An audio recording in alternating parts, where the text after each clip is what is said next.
កាលពីបុរាណដ៏យូរលង់ណាស់មកហើយក្នុងដែនអាកាសនៃព្រំលោកមានសិស្សដ៏ចំណាន2នាក់បានរស់នៅបម្រើមហាឫសីដ៏មានឫទ្ធិបារមីមួយអង្គដើម្បីស្វែងយល់នៅវិជ្ជាមន្តអាគមគាថាសិស្សទាំងពីរនោះគឺនាងទេវីអរៈមេខលាជាស្ត្រីប្រកបដោយបញ្ញាវាងវៃនិងបិសាចរាមាសូរដែលមានកម្លាំងខ្លាំងពូកែអ្នកទាំងពីរបានខិតខំប្រណាំងប្រជែងគ្នាក្នុងការរៀនសូត្រអស់ពីកម្លាំងកាយចាត់ហើយមហាតាបៈក៏ស្រឡាំងសិស្សទាំងពីរស្មើគ្នាលុះពេលដែលមហាឫសីបានបង្រៀនអស់គ្រប់មុខវិជ្ជាហើយទើបលោកចន់លបងលរិទ្ធនិងបញ្ញារបស់សិស្សដោយបង្កើតលក្ខខណ្ឌមួយឡើងតាបោះមួយបន្ទូលថាអ្នកណាដែលអាចយកកែវមួយពេញដោយទឹកសន្សើម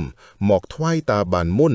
នោះតានឹងជប់ទឹកសន្សើមនោះឲ្យคล้ายទៅជាកែវមនោហរាដែលជាវត្ថុមានតម្លៃបំផុតអ្នកម្ចាស់កែវអាចប្រាថ្នាចង់បានអ្វីក៏បានសម្រេចដោយបំណងឬដូច្នេះរាមាសូរក៏មានសេចក្តីត្រេកអរជាខ្លាំងហើយក៏យកកែវនោះទៅចាប់ត្រង់យកទឹកសន្សើមដែលទើនៅស្លឹកឈើនិងស្មៅផ្សេងបិសាចរាមាសូរខំព្យាយាមធ្វើដូច្នេះអស់ជាច្រើនព្រឹកប៉ុន្តែឥតបានផលល្អសោះ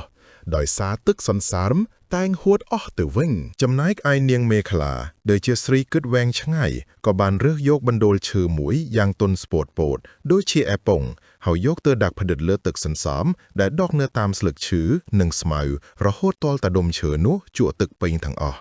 បន្ទាប់មកនាងក៏យកដុំឈើនោះទៅច្របាច់ទឹកដាក់ក្នុងកែវរហូតបានពេញ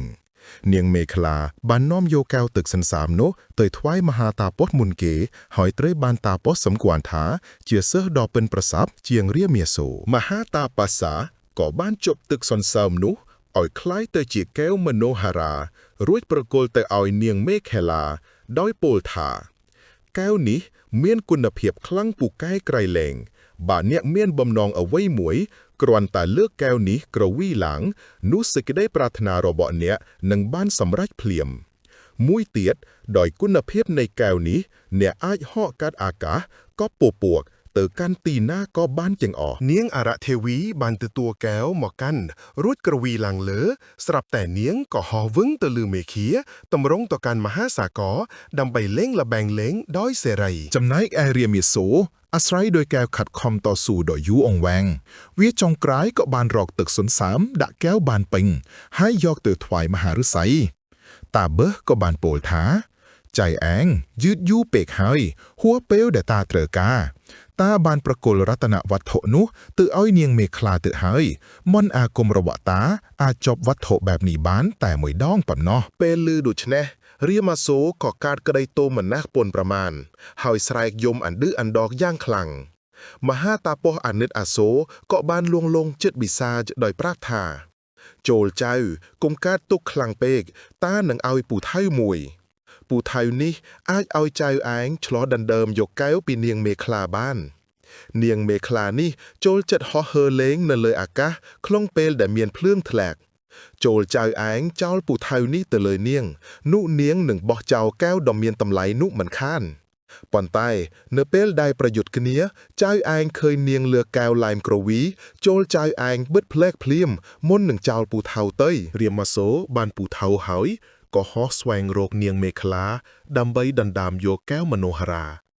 មិនយូរប៉ុន្មានវាបានប្រទះឃើញនាងមេខលាកំពុងហោះលេងលើវេហាខ្ពស់ត្រដែតពេលនាងមេខលាឃើញរាមាសូរបំណងអាក្រក់នាងក៏លើកកែវក្រវីឡើងហក់ទៅខ្ពស់ជាងមុនពេលក្រឡេកឃើញពន្លឺចាំងផ្លែកដ៏ខ្លាំងនៃកែវមានសិលដូចពន្លឺពេជ្រភ្លៀមរាមាសូរក៏បិទភ្នែកវាចិត្តតាមការបង្គាប់របស់គ្រូរួចក្រវែងពូថៅទៅពូថៅនោះក៏ហក់យ៉ាងលឿនឬសូរផ្ករលិនរញ្ជួយអាកាសប៉ុន្តែឥតត្រូវនាងមេខលាឡើយនាងមេខលាបានបន្តហោះហើរលេងហើយរាមាសូរក៏បន្តដេញចាប់ឥតឈប់ចាប់តាំងពីពេលនោះមកទើបនៅពេលដែលមានភ្លៀងផ្កគេតែងឃើញពន្លឺចាំងផ្លេកនៃកែវមនោហរាដែលយើងហៅថារន្ទះរួចហើយឮសូរសំឡេងយ៉ាងខ្លាំងនៃអាវុធរបស់រាមាសូរដែលយើងហៅថាផ្កលុនហេតុនេះហើយបានជាជនជាតិខ្មែរយើងសន្មត់ដុំថ្មទាំងឡាយណាដែលមានរាងដោយផ្លែពូថៅឬចប់កាប់ក្បាលស្រួចដែលគេប្រទះឃើញនៅតាមដីថាជាកាំរុនតៈ ដែលជាព្រួយរបស់យក្សរាមាសូរបាញ់ធ្លាក់មករឿងនេះបានតំណាលតគ្នាជាយូរឡងណាស់មកហើយអង្គការដេញចាប់ឥតឈប់រវាងរាមាសូរនិងនាងមេខលា